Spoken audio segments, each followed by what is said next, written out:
How do you get your prayers answered immediately? We have 3 examples in Torah of people that had that experience. One of them is in this week's parasha. Let's start with him. Allah pasuk, and the pasuk that says, "Vayehi hu terem kilo ledaber." He, Eliezer, hadn't even finished his words to the Eibishter, asking for the correct wife for Yitzchak when V'hinei Rivka yotzes. Rivka came out. Huva b'medrash by Mirashbi. So the Medrash quotes Rabbi Shimon Bar Yochai, says, "Shloisha heimnenu b'mayim epiyim." There are 3 people who were answered immediately as they said the words. Eliezer, Avdoi Shel Avram, as we've just seen, Avram's servant Eliezer, or Moshe, or Shlomo. We'll see those examples in a moment. Eliezer is Vayehi hu teren kilo ledaber v'hinei Rivka yotzes. Eliezer hadn't even finished his request, and Rivka already came out. Moshe dechsiv. Moshe was in the time of Korach, where it says Vayehi kechaloisoi ledaber es kol advorim ha'eleh. As soon as Moshe finished his statement about if I am right, let the Eibishter do something unusual, and the earth will swallow Korach. Immediately, the earth opened up to swallow Korach and his followers. And Shlomo in Divrei Yomim, it says about the construction of the Beis Hamikdash, Hashem, after Shlomo HaMelech's famous prayer to the Eibishter that the Shechina should dwell in the Beis Hamikdash, immediately a fire emerged from heaven and lit the Mizbeach. So what does it sound like? It must sound like they all have something in common, right? At face value, it would appear that what the Medrash is insinuating is the reason these 3 individuals were answered as soon as they stated their prayers is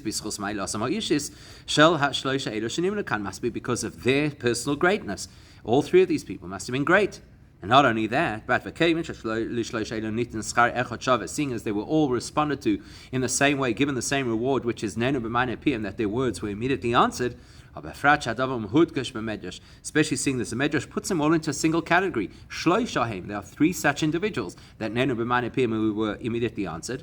The Medrash puts them all into one category. Muvan implies that seems to imply that all 3 of these individuals had a shared greatness, which is strange, right? We need to understand. How could you possibly compare Eliezer, who was Avraham Avinu's servant, who Avraham Avinu wasn't even prepared to consider marrying into that family? You're going to compare him to Moshe and Shlomo HaMelech? Even if we say that they all had the shared experience of immediate answers to their prayers, that still must be radically different in Eliezer's case versus Moshe and Shlomo's case. And what makes it even stranger, some of the Mefarshim on the Medrash point out, is it seems like Eliezer even had a better response than they did. When Eliezer is answered immediately, he has an advantage to the speed of the response that is even greater than Moshe and Shlomo's. Because look what it says. It's pretty clear that when Eliezer was answered, his prayer was answered before he had even finished saying it. Whereas the psukim about about Moshe and Shlomo is very clear that they had completed their prayers.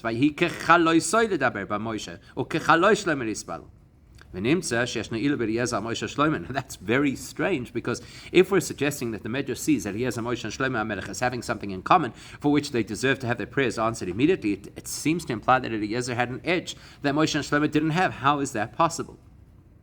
The other thing we have to understand is why these 3. We have to appreciate if the reason these prayers were answered was because of the greatness of the people who made those prayers, how come it's only these 3 and nobody else who was great enough to have their prayers answered immediately? Therefore, we have to rehash our understanding. It's not that they shared a common greatness, but rather that their prayers shared a common greatness. In other words, the fact that these are the 3 individuals who were answered as soon as the words came out of their mouths, is not so much about the praying, but more about what they prayed. It was such an important topic, it deserved an immediate response in all 3 cases. In that case, we have to understand what is that importance and what is the common thread between them. What is so special and unique about these 3 tefillas? That they are the circumstances in which the Eibishter answers immediately. So first, let's understand, why should there be a delay in answering prayers? Or on the other hand, why should prayers be answered immediately? What's the difference? So let's first understand, what is the greatness of being answered immediately when one davens? Kosav Horambam Sefer Hayad, the Rambam tells us in his book of Alochis, one of the great things about a Baal Tshuva, even compared to a tzaddik, is that as soon as he cries out to the Eibishter, Hashem answers him immediately.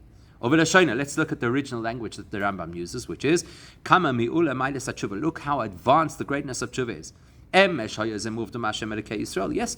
this person was distant from the Eibishter. And if he cried out in davening, the Eibishter would not respond. And now today he is bound with the Shechina.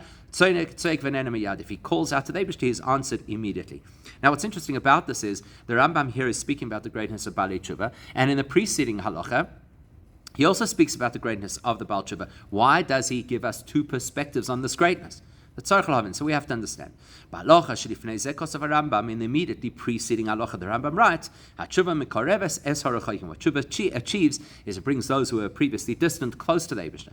And previously this person was hated by the Eibishter. He was despicable, he was distant, he was an abomination. Whereas today, he's now close, he's beloved, he's cherished by the Eibishter, he's a friend of the Eibishter.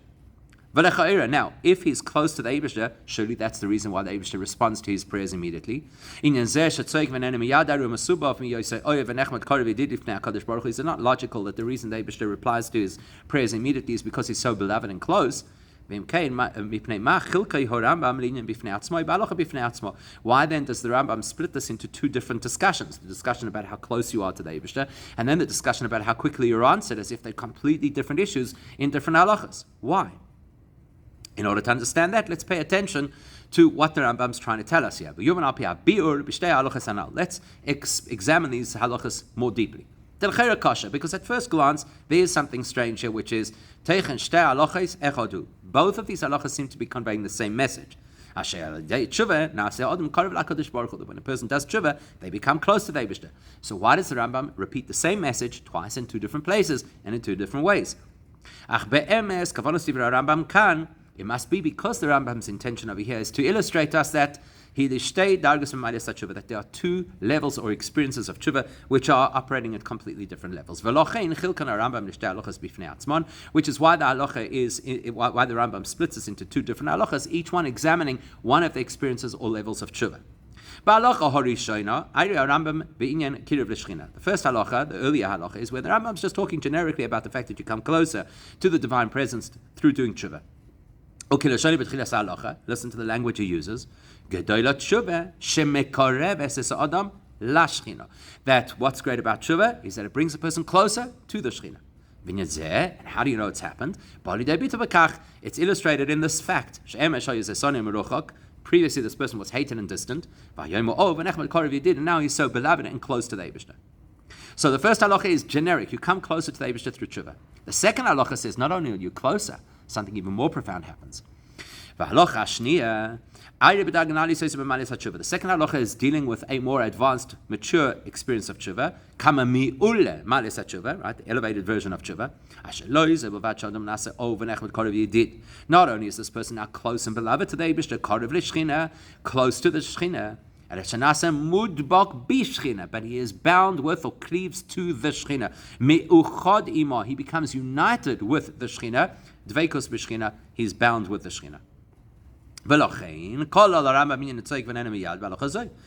why when the Rambam is going to speak about the fact that you daven and are immediately answered, that is a factor of being bound with, united with the Shechina, not being in a close relationship with Hashem. He puts it after he tells us that he is cleaved to the Shechina. And it doesn't belong in the previous halacha where he has developed a closeness to the Shechina. Because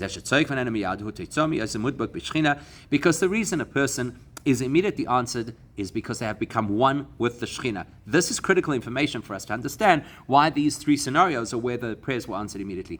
To be answered immediately, you have to be one with the Shechina. Why is that? For a very logical reason. There's no delay in the delivery. Let's explain. Anytime there's a delay between the giver and the receiver, that would prove that the two of them are obviously not close and certainly not bounded together. And obviously there are two distinct entities, the giver and the receiver, and so there's some level of delay from the giver to the receiver. Whereas when the two are actually united as one, then then there's no delay in time, as there's no distance in space between them, because there's no distinction between them. So it would be like the nervous impulses that come from the brain and immediately create the body's movements without any delay whatsoever. So if a yid is, as the Rambam describes in the first halacha, close to the Eibishter, he did, is beloved, but he hasn't yet become united with the divine presence, and there's no question the Eibishter loves this person and therefore will answer their prayers, but there's no compulsion that it has to be immediate, because there is process. There's the person and the Eibishter, and it's got to get, so to speak, the bracha from the Eibishter to the person.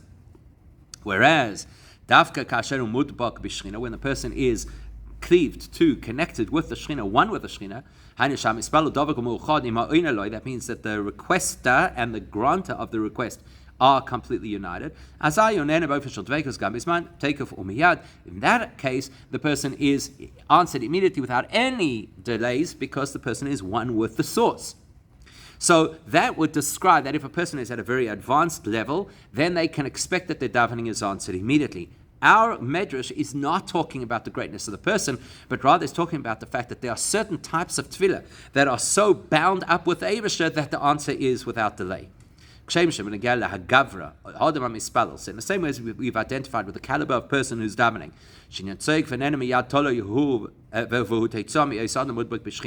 that the reason why the person who's davening should be answered immediately is because that person is at such a high level of absolute unity with Eibishter. So you could also say the kind of davening and the caliber of the davening will impact, or the subject matter of the davening will impact the speed of the response. So specifically, when he did done, all three of these occasions of Eliezer, Moshe, and Shlomo Melech davening are all cases where they are davening about something that is unity with the Shechina. So let's understand what the three things are by understanding what they were davening about. That's why these three tefillahs are separate from all the other tefillahs, even of very great people who were bound with the Eibishter, because because Shlomo Melech is davening for the Shechina to be revealed in this world via the Beis HaMikdash. So that is connection between the world and Beis HaMikdash. We'll unpack this further. That's why it's Moshe Rabbeinu davening in the context of Korach's rebellion, because that's Bezois Teidin Ki Hashem Shlochani Gomer V'Imbriya Yivra Hashem Gomer. He's speaking about the fact that if it's true that the Eibishter sent me, and I'm his representative, in other words, I'm bound with the Shechina, then this great miracle should happen. Again, we'll unpack that further. And Gimel Tefillah Eliezer b'kesher l'nisui Yitzchak v'Rivka, and why it happened also in the case of Eliezer davening for Yitzchak and Rivka, not because Chas v'Shalom Eliezer is of the caliber of Moshe and Shlomo, but what he's davening for is of the caliber of what they were davening for, and as we'll soon notice, even greater than what they were davening for.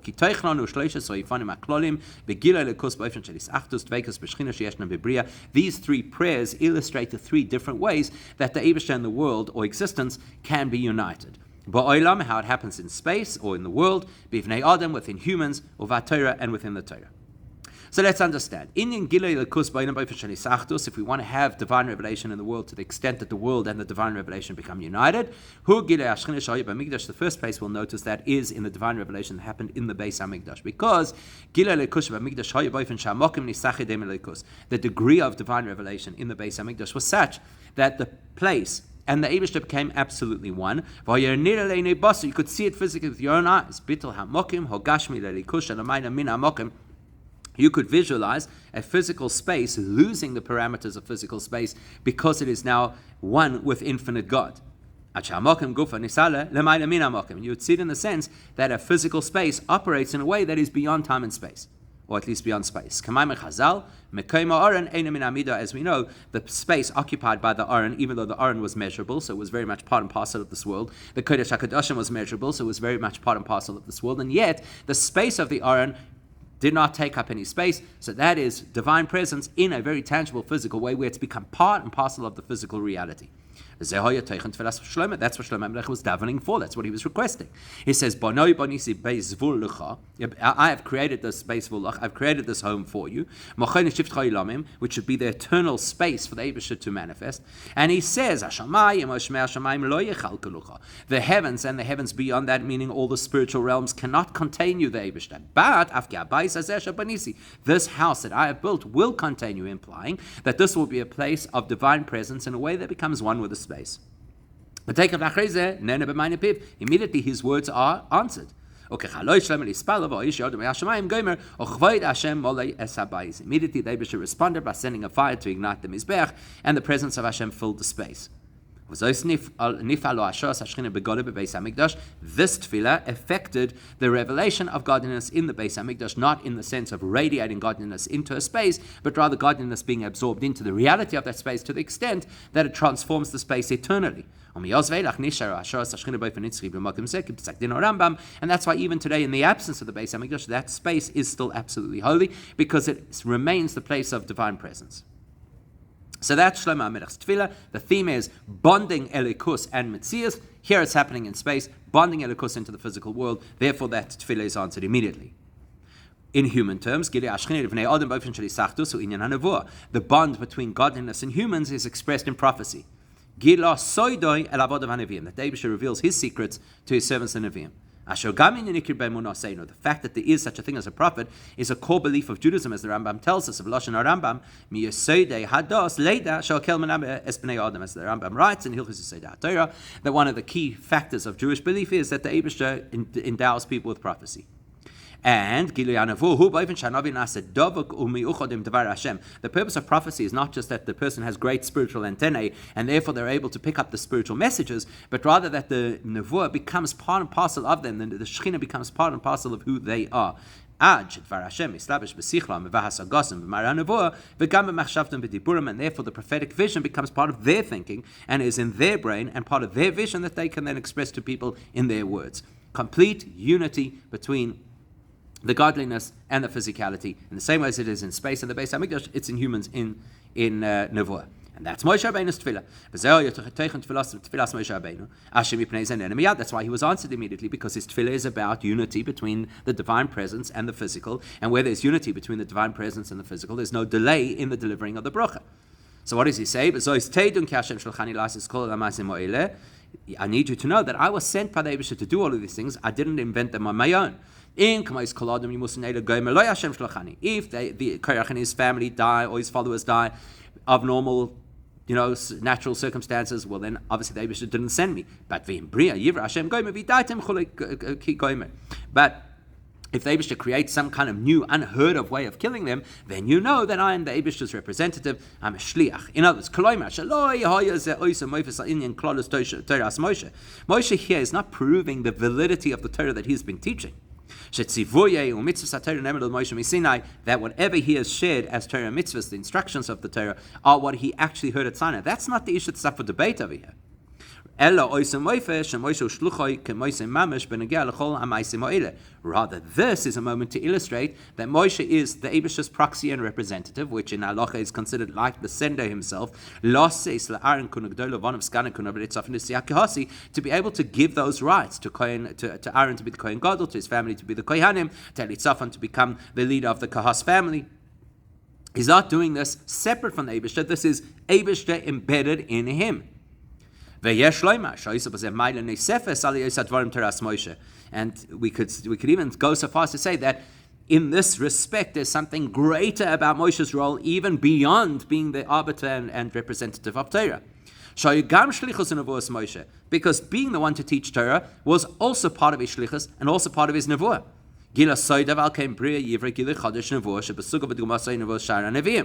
Right? Because those things were also part of his nevuah. But here, you're seeing not only that he is a messenger of Hashem to teach ideas, he's a messenger of Hashem to change nature. And so that is a clear indication that he is one with Eibusher at this point. But the one we're going to focus on is the least expected, that Eliezer is also able to achieve this. The third reality in which Shechina and our conscious reality are united is within Torah, as we know, Torah and the Eibush are one, and that Shaykh Litfilas Eliezer Kidel that's specifically related to Eliezer, as we shall explain, because it's not obvious. The Beis Hamikdash and Shlomo, obvious connection. Nevuah and Moshe, obvious connection. Torah and Eliezer, what's the connection? So we'll have to see that what he was doing in terms of bringing Yitzchak and Rivka together is the precursor to the whole principle of Matan Torah, and to actually ensure that Matan Torah could happen.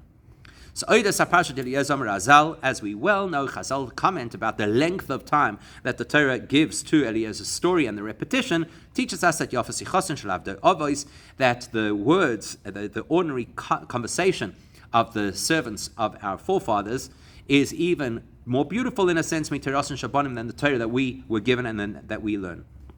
The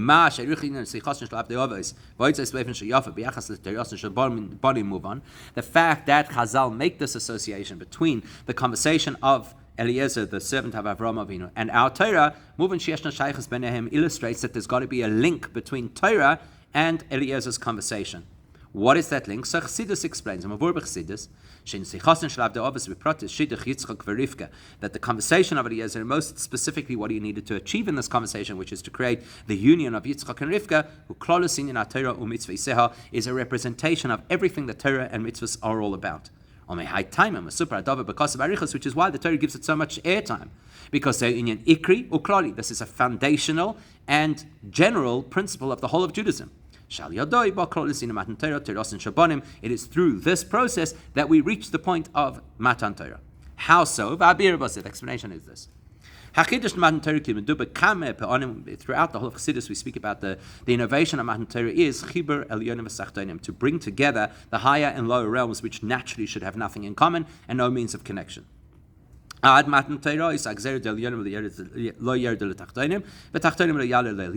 Medrash tells us that before the giving of the Torah, there was no access of the higher realms to enter the lower realms, nor for the lower realms to elevate themselves to the higher realms. But the barrier was removed at the time of Matan Torah, and the decree against the mixture was rescinded, and therefore there's the possibility that our lower world could be elevated and the higher world could be introduced into our space. In other words, that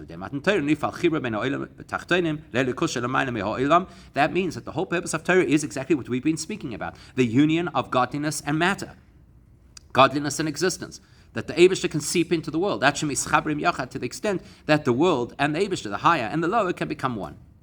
You can see this in the practice of how we do mitzvahs post Matan Torah, which is different to how they did mitzvahs prior to Matan Torah. You fulfill a mitzvah with a very physical item, like a pair of tefillin or a mezuzah, etc. And that transforms that particular physical item to becoming a conduit for godliness. Tashmisha mitzvah, it could be something which is used as an implement of a mitzvah. Tashmisha kedusha, or an implement of holiness. Or the item itself could become holy, like that pair of tefillin. How did we get there? How do we get to this radical shift that a world that should never have entered ours is now part and parcel of our world? So the preparation for this began in advance, and that preparation empowered us to be able to achieve what Matan Torah is all about, bringing the Elyonim and Tachtonim together, fusing the higher and the lower, the infinite and the finite. Where did that happen? The very first story in the Torah, at least in the simplest version of understanding the Torah, where you see that you can bring together two completely different worlds, higher and lower. That Kedusha, remember that the word Kedusha means separate, distinct. So an individual who'd be distinguished from all other individuals, which is Yitzchak, as we'll see in a moment, should be able to be completely unified with Tachtonim, something that belongs to the lowest realms, in the most profound, intimate kind of union. That plays out in the marriage of Yitzchak and Rivka, the most unlikely shidduch. Because let's look, who is Yitzchak? In addition to the fact that Yitzchak is obviously a great person because he's Avraham Avinu's son, and he's the first person to ever have a bris at 8 days old, which means that his body is transformed into holiness in the correct way. And besides all of the great things that Yitzchak would have learned from Avraham and received from Avraham, the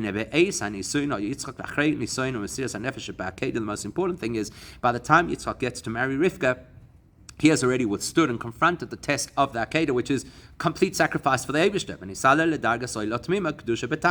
which is why the Torah refers to him as the equivalent of an oila, which is a perfect offering brought to be wholly dedicated to the Eibishter, because he's absolutely holy in the most extreme version of holiness. Whereas Rivka comes from a rogue family. She lives outside of Eretz Yisrael. She's never been to Eretz Yisrael. She's never been exposed to this Kedusha. The whole reason Yitzchak's not looking for the shidduch on his own is because he has been told by the Eibishter he may not leave Eretz Yisrael, because anything outside of Eretz Yisrael is unsuitable for his extremely high spiritual caliber. So for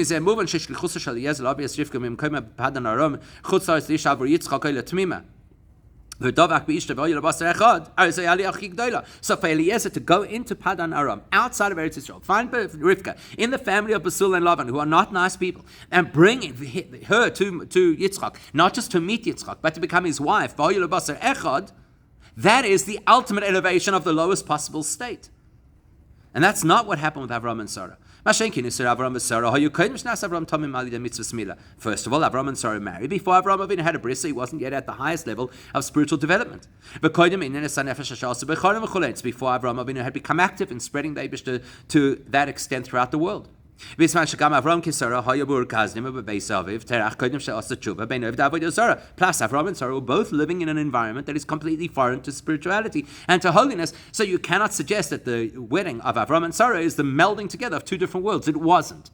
Yitzchak and Rivka, absolutely. Two complete extremes. Oila Tmima and Chutz La'aretz. Now we know that everything that is related as the stories of our forefathers are indicators and empower us in terms of our service of the Eibishter.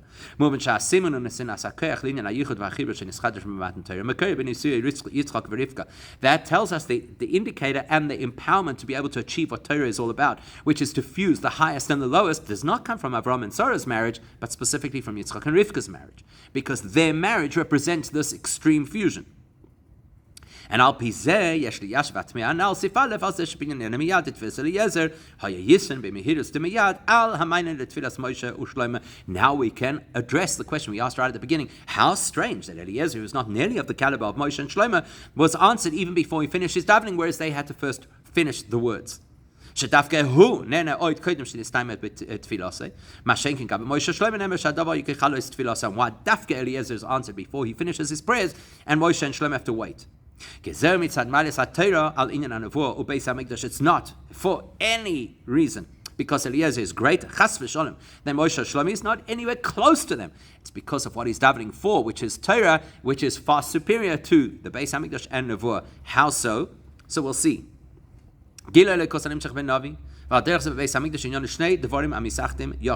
As we have already identified, you have a place, the Beis Hamikdash, and you have the Shechina entering the Beis Hamikdash, two things that fuse.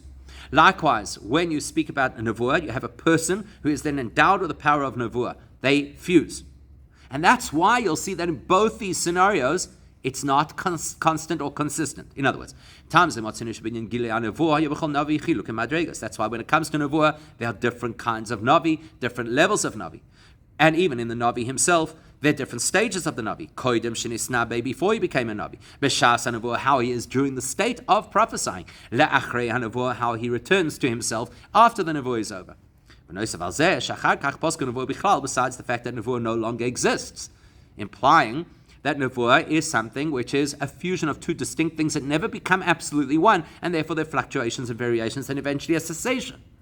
And exactly the same happens with the Beis Hamikdash. The different phases of the Beis Hamikdash. But by Sheni Chosrohei, there are 5 things missing out of the second Beis Hamikdash.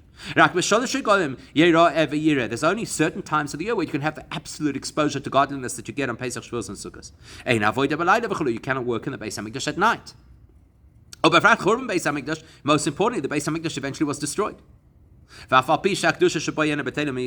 though the kedusha of the site never leaves, the fact is that the physical Beis Hamikdash, a place that you could go and physically see that this is beyond space, or you could see the various miracles that existed even in the second Beis Hamikdash. That's gone, it's destroyed. Even if you go today to the site of the Beis Hamikdash, you cannot see Gilui Elikus with your own eyes. That tells us, Because there's almost a superimposition of the reality of holiness onto the person or onto the space. It could eventually cease. It could leave the space. It could disconnect. That's not the case in Torah. Torah is always one with the Eibusha. That is the definition of Torah. Torah and the Eibusha are absolutely one, and therefore over Torah in Mokum l'shinuim. There's no such thing as Torah changing over time. As the Rambam tells us, the Torah stands eternally in its current state. Nothing can be added. Nothing can be taken from it. Therefore, because the link between Torah and godliness is absolute, therefore, when there is an opportunity to connect to the Eibusha as people or as a world, if that connection is created out of Torah, then this spills over into those realities too. Thanks to Torah, we get to appreciate that the Yidden and the Eibusha are absolutely one. And through Torah, we get to realize that actually the whole purpose of the entire creation of the world is Torah. Which means not only was the world created because the goal and objective is Torah, which could still imply that there is a world and there is a Torah, and the world will eventually reach fruition when it brings the Torah into the world. But Torah illustrates to us that the very existence of the world is completely contingent on the Torah. As the Chazal tell us, where the Eibusha made a precondition with creation to say, if they didn't accept the Torah, then everything continues to exist, and if not, there is no reason for existence. Pirush, which tells us that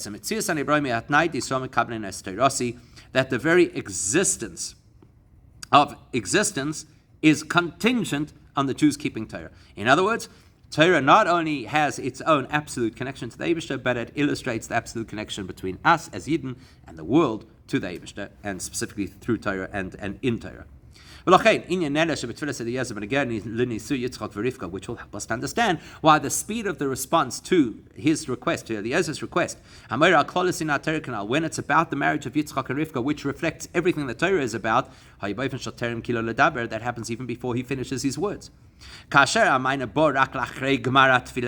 you have to first finish the davening and then get the response, what does that sound like? Two separate things. That proves that is evidence that this particular format of davening is not absolutely one with the Eibusha. Yes, of course the person is bound with the Shechina at this point, which is why they're getting answered immediately. The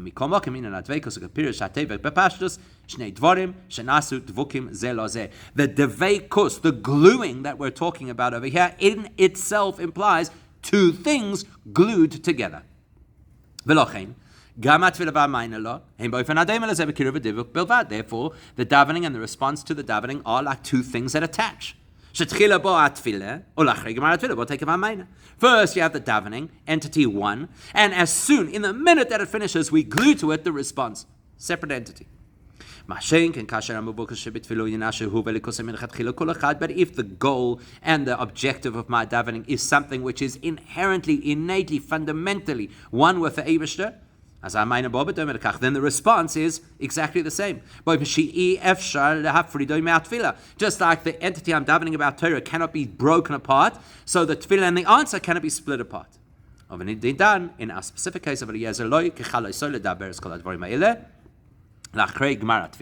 Eliezer does not have to wait until he has finished the davening, as we see in the words of Moshe Rabbeinu's davening. Even before he finishes speaking, immediately the bracha is there. Chassidus takes this a step deeper. That pasuk that says even before he finished, the answer already came. Chassidus explains, there are two ways that we can bring godliness into an environment, and they are hamarumos in the pasuk. They're both alluded to in the pasuk that says that Eibusha sends his words to the earth, and his words spread very far, or run very, very quickly, I should say.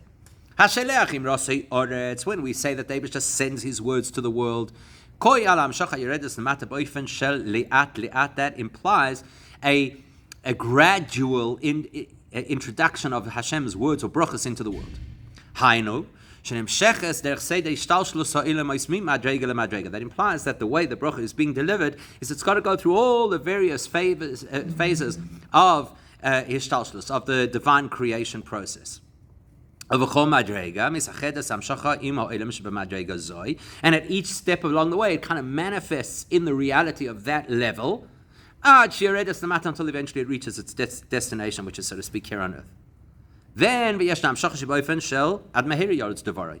another way in which the Eibishter sends energy into this world at speed.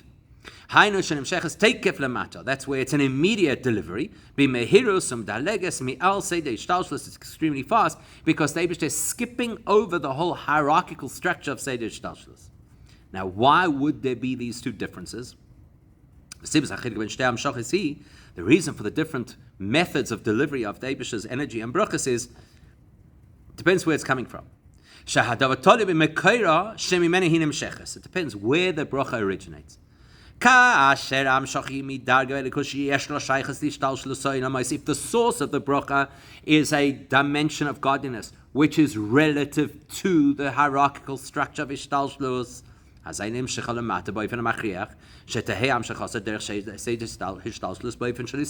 then it's got there's a system that's got to be followed. I relate to the system. I, so to speak, oversee the system. Therefore, I respect the system. Therefore, the energy that has to flow has to go through the system, which means it's got to stop and invest in every single step along the way. But when the divine revelation is from a reality that is completely beyond the system of Hishtalshlus, then it's an immediate delivery. Because then there's no need to contend with all the various requirements and protocols and levels, etc. You can just skip the whole process because I'm coming from a reality that doesn't have a link to or responsibility to the process. With that in mind, we can understand why these three tefillas were answered immediately. Why? Because in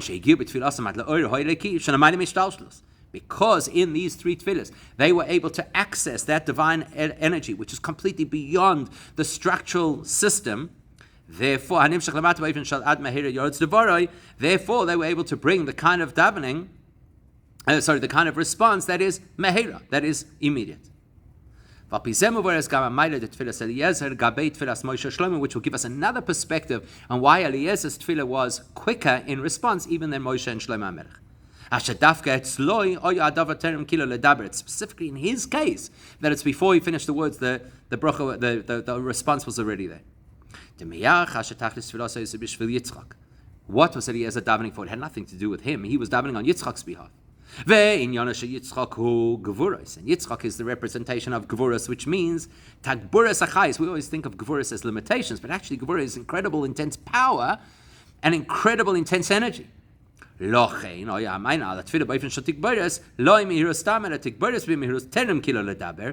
the kind of energy he gets in response is not just a very powerful energy that supersedes the system of Hishtalshelus, but that energy is with Tigboras Achais, an overwhelming amount of energy that it makes it even quicker in response than what Moshe and Shlomo could get, so to speak, using the same technology.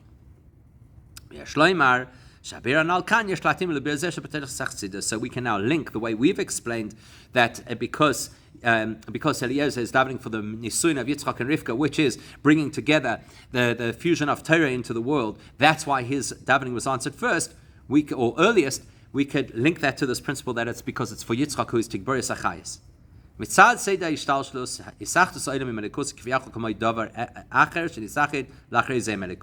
as I'm looking through the lens of Hishtalshlus, yes, of course there can be a fusion between godliness and the world. It will be the fusion of two separate entities that come together. But as we've just explained in Chassidus, when you daven and you reach that level of the Eibish's Ein Sof, which is completely beyond Hishtalshlus, when you reach the Eibish's essence, then